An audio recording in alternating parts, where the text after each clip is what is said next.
Si vous nous rejoignez à l'instant, vous êtes en direct sur Info TV dans le cadre de son grand débat de la semaine, Libre Expression, 11h30, 14h. Nous vous le disions en ouverture de ce programme. Nous marquons également un arrêt important ce dimanche pour nous poser la question de savoir s'il y a urgence d'un remaniement ou alors d'un réajustement ministériel en ce moment au Cameroun. Nous avons quand même abordé ce problème un tout petit peu la semaine dernière. Je voudrais que nous puissions aller en profondeur cette semaine. Je commence par David Eboutou. David Eboutou, au regard d'un certain nombre de faits sociaux, au regard d'un certain nombre d'incongruités au niveau du gouvernement, au regard d'une certaine cacophonie entre membres du gouvernement, est-ce qu'il n'y a pas lieu, il n'y a pas urgence d'un remaniement à défaut d'avoir un réajustement? Nous sommes dans l'urgence depuis au moins 5 ans. Il me semble que le gouvernement actuel est entré en fonction en janvier, je crois. Janvier 2019. Janvier 2019. Et après janvier 2019, je crois qu'il y a eu le double scrutin municipal et législatif de 2020. Et vous savez que dans des démocraties ou les pays qui se respectent, au lendemain de chaque grande élection qui vient redisposer les cartes politiques dans la géopolitique interne du pays, il y a comme conséquence politique un réaménagement, tout au moins. Ce temps est passé. Quelque temps après, on a eu des morts. Ici, on ne va pas les nommer. Il y a beaucoup de ministres qui sont décédés. On a attendu au moins un réaménagement. Cela n'est pas arrivé. Aujourd'hui, il y a des grandes démissions, des figures bien connues, de poids lourds de notre sphère politique. Il n'y a toujours pas eu de remaniement.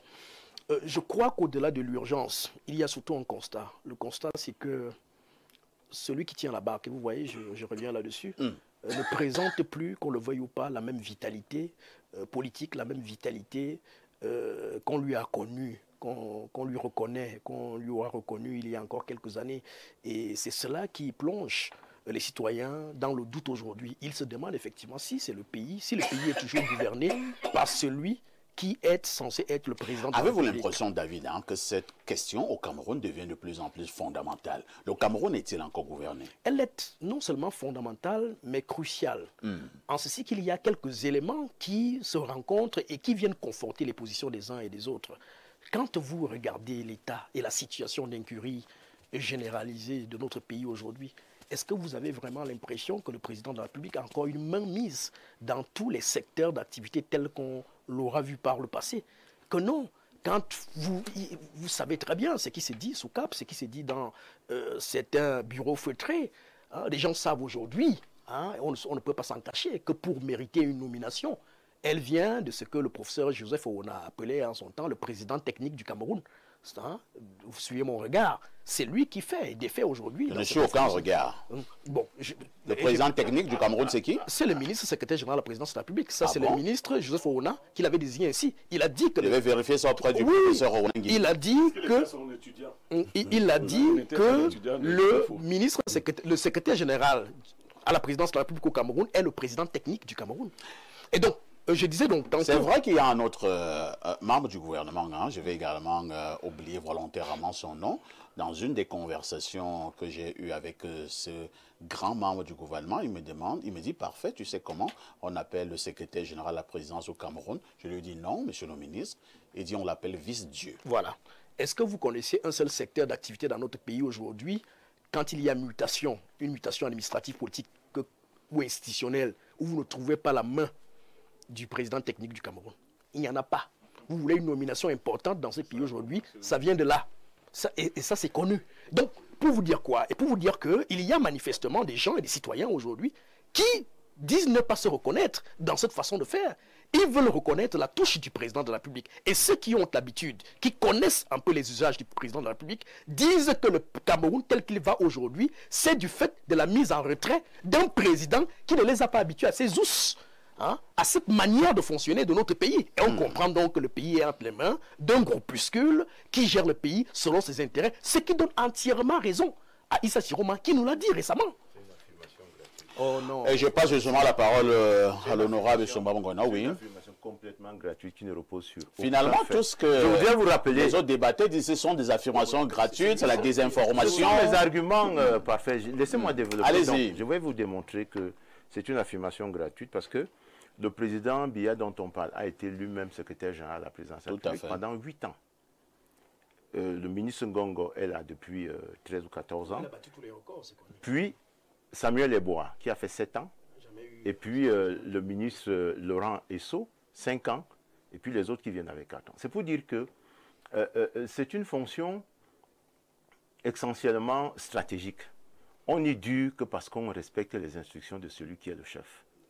Voilà. Non, monsieur David, David et Boutou, ouais. Si on prend le critère de durée, vous allez faire des comparaisons. Si on prend le critère de durée au poste, mon critère c'est la durée au poste. Vous ne pouvez pas nier ce que je dis, ce sont des faits. La durée compétence, selon vous? La durée signifie que vous êtes apprécié par le chef. Voilà. Même si vous êtes incompétent. Même si vous êtes incompétent. Oui, vous êtes en harmonie avec le chef. Même si vous êtes incompétent. Ouais, laissez-moi parler, mais David, vous avez parlé. Je vous dis, vérifiez, faites le fact-checking. Il y a ministre Ngongo, 13 ans et demi aujourd'hui.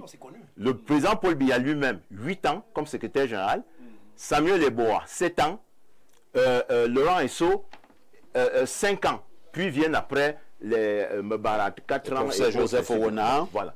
2 ans et demi, je crois. Donc, c'est pour dire que la durée, si vous prenez le critère de durée au poste, vous ne restez pas à ce poste si vous n'êtes pas en harmonie avec le chef. Voilà. Première chose. Deuxième chose qu'il faut dire. Il a parlé de la situation des ministres et autres qui sont... Le gouvernement, ce n'est pas d'abord des noms sur des chevalets. C'est d'abord une organisation. Et cette organisation fait qu'il y a un premier ministre chef du gouvernement, il y a des ministères en charge qui relèvent de la présidence de la République, ce sont la défense, les relations avec les assemblées, le conseil supérieur de l'État, les marchés publics. Et il y a des ministères qui relèvent du premier ministre chef du gouvernement. Et les démissions dont vous parlez... C'est pour faire comprendre c'est pour faire comprendre que si vous prenez les démissions du gouvernement, les 2 plus récentes, ne déterminent pas le moment de faire. Ce sont des démissions mineures. Je vous dis, des démissions mineures. Non, c'est vous qui utilisez le mot mineur.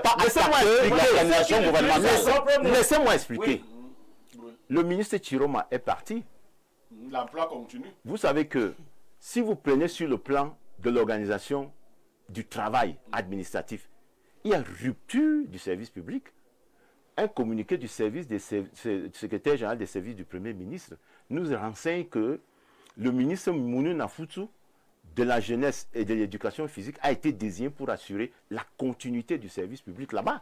Donc l'implication politique que même M. Chiroma attendait n'est pas encore venue, parce que lui se serait certainement attendu à ce que... Nous prenons un autre poste. Alors, au ministère de l'Agriculture, où Mme Ananga Messina est décédée, il y a un ministre plein qui a un portefeuille plein. Le ministre délégué bénéficie généralement d'une délégation de pouvoir et de signature.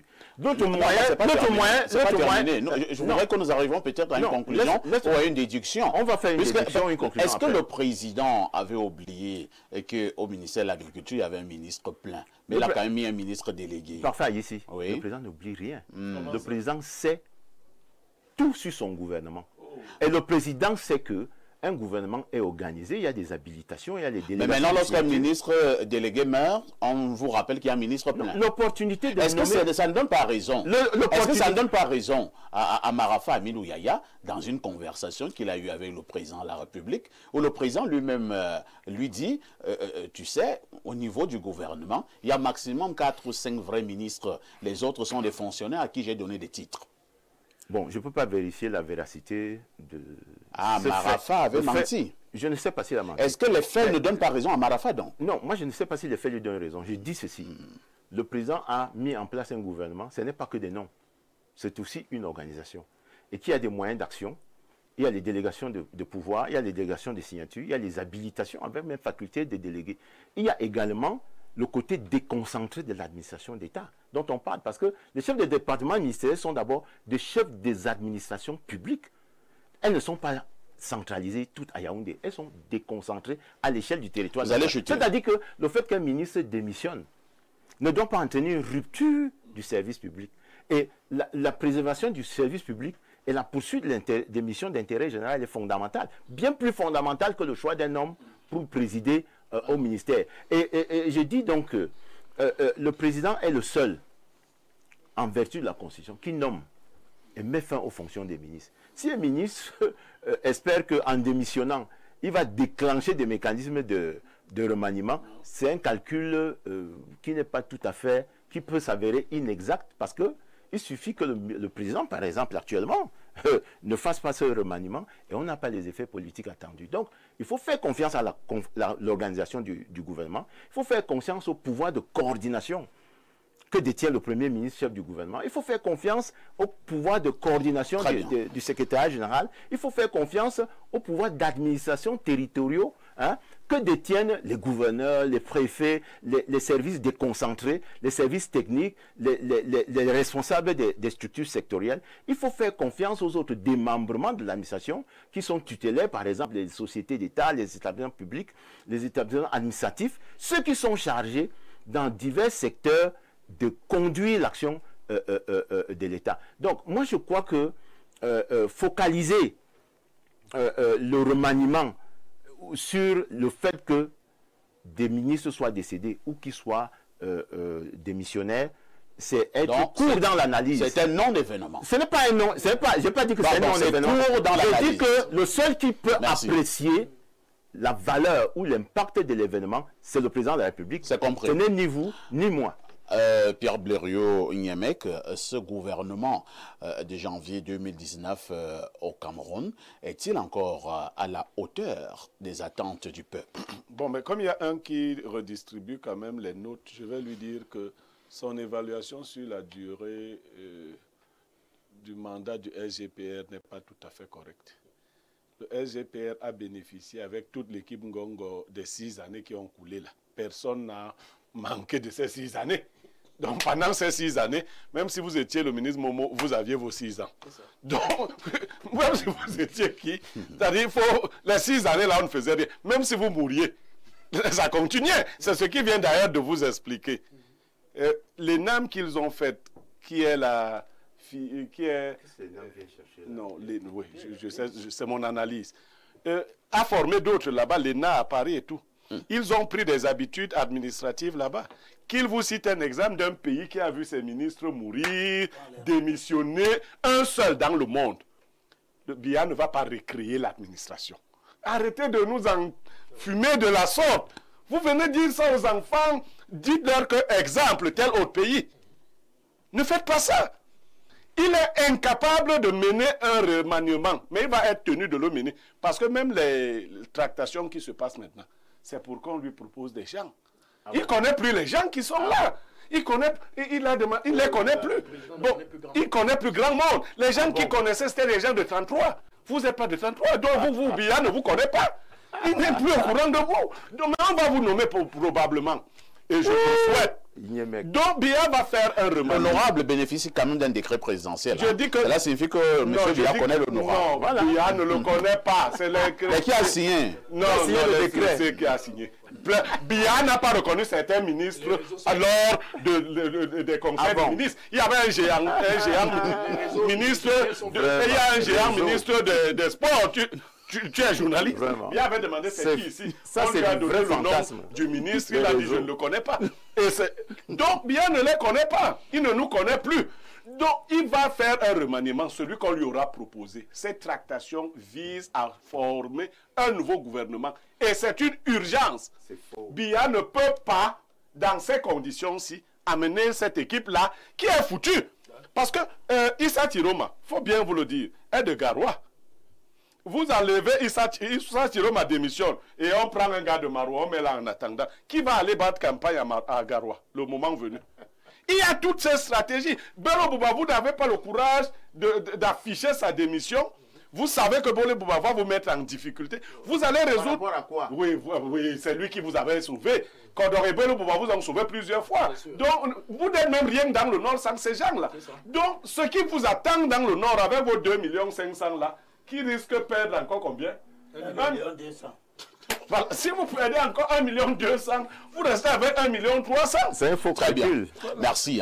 Nous allons repartir à la messagerie où nous sommes extrêmement bousculés. Allons d'abord plus 1, c'est le Canada. Perfecto, simple question pour notre député panéliste qui minimise les démissions. Soit leur importance était réellement minime, et dit ça veut dire que celui qui les a nommés, nous, le peuple, a donc menti pendant plusieurs années. Soit leur importance est réelle, et donc ce panéliste fait preuve d'aveuglement partisan. Quelle est donc la vérité? C'est Serge de Montréal, au Canada, qui envoie ce message. Bonjour Parfait ici et à tout votre panel, particulièrement à Blériot, à supposer qu'il y ait urgence de remaniement ou de réajustement dans le gouvernement.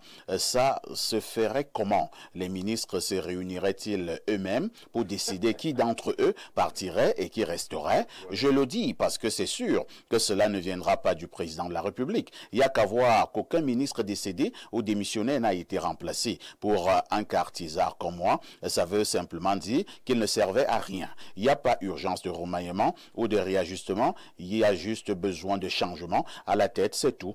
C'est Black Rodies, l'international de Bawanville. Autre message, le débat réel du contexte politique actuel est un problème du mangeoire, car aucun parti politique n'aime réellement la patrie. C'est l'absence de programme vrai et réel que le RDPC s'inscrit à maître du jeu, car tout est fille au fils de son jeu, car divisé pour mieux régner. Et à nos frères et sœurs qui sont en Occident, selon moi, ils sont les premiers détracteurs du pays, car pour eux, leçon de morale, ils doivent télécharger la devise du Burkina Faso. C'est Dr Odou depuis Bolova qui envoie ce message. Bonjour, pour moi, la seule urgence est le changement de système, car le système en place a déjà trop rafistolé. C'est Florent de Mbankomo qui envoie ce message. Bonjour, monsieur Aïssi. Donc, il y a les ministres importants et d'autres qui ne servent à rien, d'après l'un de vos invités. C'est Ekwala qui envoie ce message. Bonjour, pour moi, la seule urgence, on a lu ce message, on prend celui-ci, bonjour parfait, cette absence signifierait simplement que l'on peut faire sans les ministres. Pourquoi sont-ils donc si nombreux? C'est Didier de Bafoussam qui envoie le message. Bonjour perfecto, demandez un peu à Meillon pourquoi le SD du comité central, RDPC, n'est pas invité à cette concertation. Le président l'a-t-il mis en disgrâce? C'est Adali depuis Douala. Allons au plus 49. Il s'agit là de l'Allemagne. Bonjour, monsieur parfait ici. Voici la sagesse du jour. Prends soin de ton corps et de toutes ses parties, telles que quand tu utiliseras ta serviette 2 fois de suite, que tu n'aies rien à te reprocher quant au miasme et fleuve émanant de ton propre corps mal à laver. Le RDPC ne devra pas pleurer sur la route de Si je savais. Bonne émission à vous, monsieur Aïssi, le SGPR de la modération. C'est Thierry de l'Allemagne qui envoie ce message. Un autre message. Bonjour, une fois de plus à votre riche panel. Le remaniement ministériel est un acte de souveraineté du président de la République. C'est pour 2 raisons que ce remaniement n'a plus eu lieu. La première est que le président ne gouverne plus. Tout le monde le sait. Et la seconde raison relève du fait que les clans Boulou et Nanga qui gouvernent ne peuvent pas s'accorder sur un remaniement. Chacun va vouloir renforcer son clan à travers les nominations. Du coup, il est mieux pour eux que ces postes restent vacants malgré l'urgence. C'est Emmanuel Nomo Mbala, militant du changement. Je m'apprêtais à vous poser cette préoccupation, Abel et Limbi Lobé.